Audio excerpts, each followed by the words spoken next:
My recommended reading for this week is Between the World and Me by Ta-Nehisi.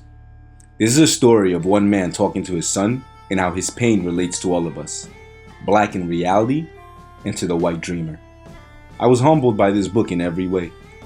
I would say the writing overshadows the message, which ends up being not a terrible thing because the message is powerful, well done, and necessary.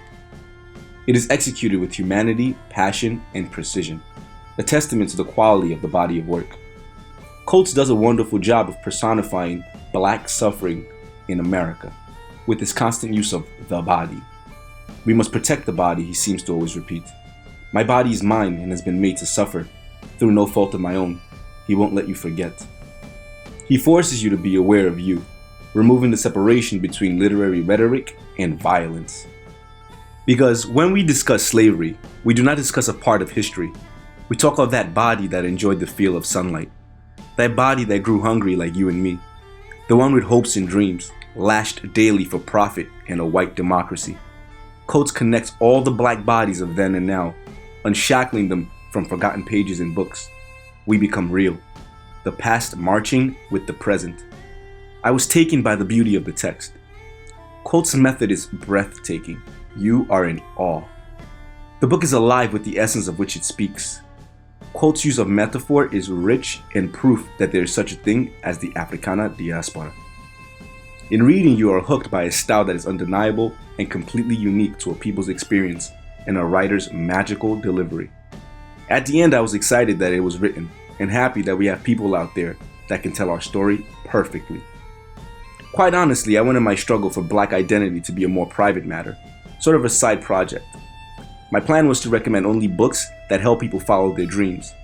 That is what my content is about, the drawings, articles, and videos. But this book transforms those with a side project into full-blown activists. It transforms the curious into the engaged, and most importantly, it causes pause in those who would deny apparent truths, forcing them to consider. There is something truly inspirational about every page. And after the reading experience, if you can continue to deny it, then your denial will say more about you than the book itself. On a personal level, Christina, my white girlfriend, has always been passionate about the conversation and alleviation of these pressures caused by race. We have had many arguments because she nominates solutions. She has what I call idealistic theories of how the world ought to be. She doesn't believe that society should be separated by color, but it's tough for us to get past the first 5 minutes of any discourse because I grow frustrated. I usually end up telling her, that sounds all well and good. Of course we ought to stick together and work with whites, but it's not that simple. There is so much I could never explain to her about the underlying frustrations of the everyday black man. I tell her that she needs to be black to fully understand. She hates when I say that. She nods, but she doesn't understand. I never thought she could be drawn into the core of the matter, but with this book, I believe that it is possible. We'll see. She's yet to read the book, but she will, and I'm excited for what solutions she offers afterwards. I can't wait for her shock at the complexities, how a system can soak into every crevice of black life. I'm confident that Christina will be brought up to speed because of Mr. Coates.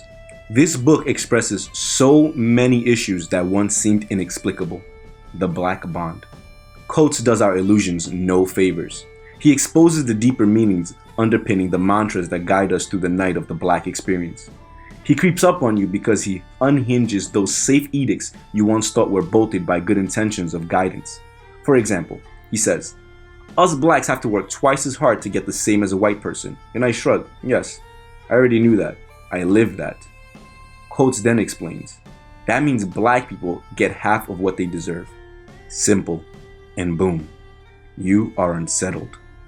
He does this repeatedly in varying ways, using contemporary examples as anecdotes, so we may never bury the truth under the carpet of an ancient past.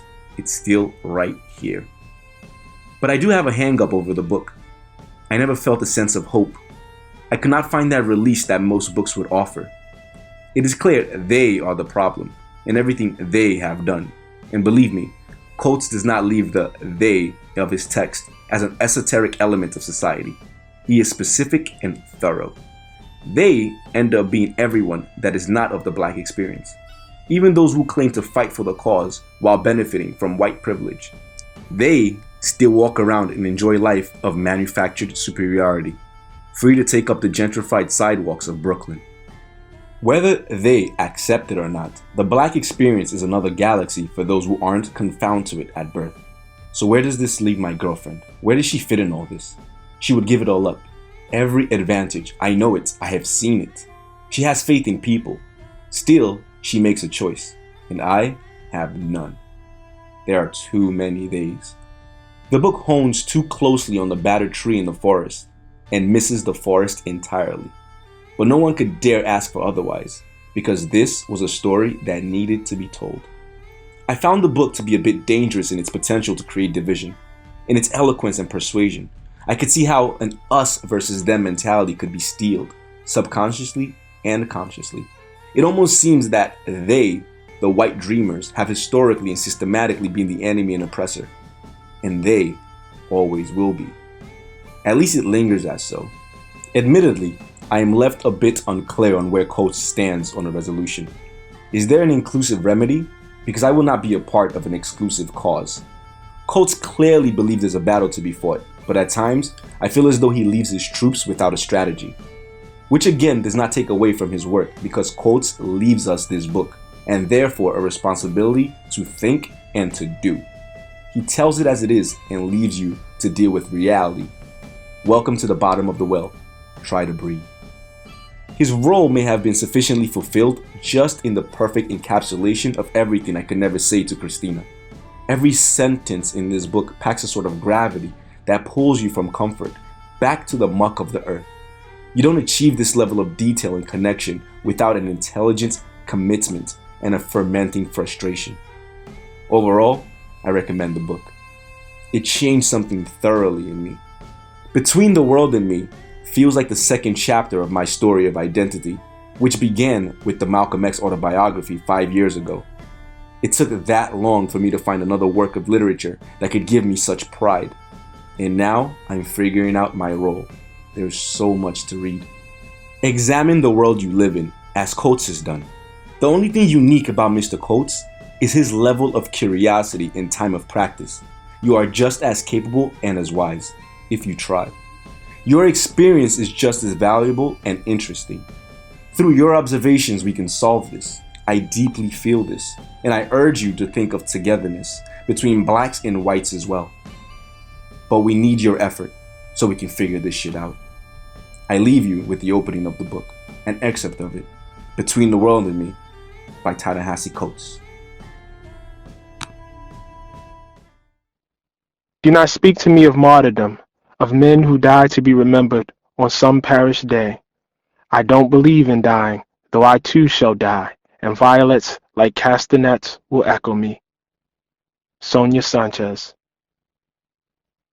Americans believe in the reality of race as a defined, indubitable feature of the natural world. Racism, the need to ascribe bone-deep features to people and then humiliate, reduce, and destroy them, inevitably follows from this inalterable condition. In this way, racism is rendered as the innocent daughter of Mother Nature, and one is left to deplore the Middle Passage or the Trail of Tears the way one deplores an earthquake, a tornado, or any other phenomenon that can be cast as beyond the handiwork of men. But race is the child of racism, not the father, and the process of naming the people has never been a matter of genealogy and physiognomy so much as one of hierarchy. Difference in hue and hair is old, but the belief in the preeminence of hue and hair, the notion that these factors can correctly organize a society, and that they signify deeper attributes which are indelible. This is the new idea at the heart of these new people who have been brought up hopelessly, tragically, deceitfully to believe that they are white. These new people are like us, a modern invention, but unlike us, their new name has no real meaning divorced from the machinery of criminal power. The new people were something else before they were white: Catholic, Corsican, Welsh, Mennonite, Jewish.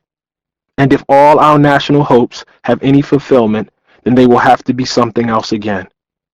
Perhaps they will truly become American and create a nobler basis for their myths. I cannot call it.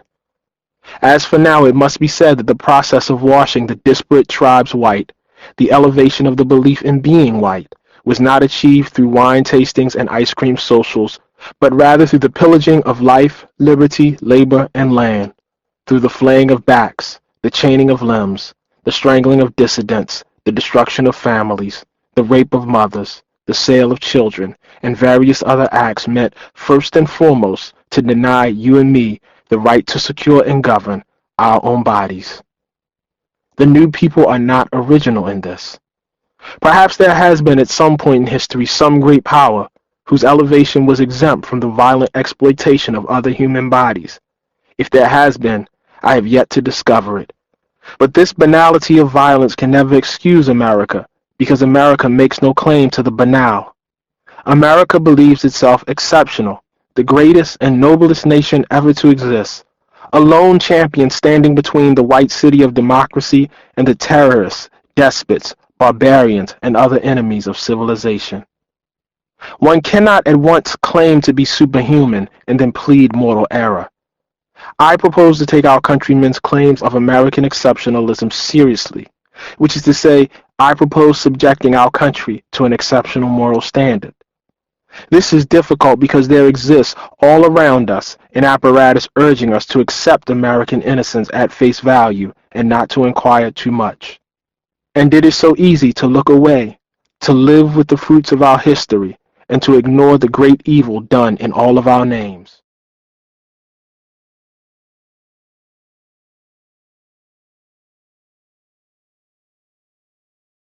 Thank you so much for watching. Our goal is to recommend you stuff that will encourage you to follow your passion and see society differently. Do you have any other recommendation? Leave us a comment below.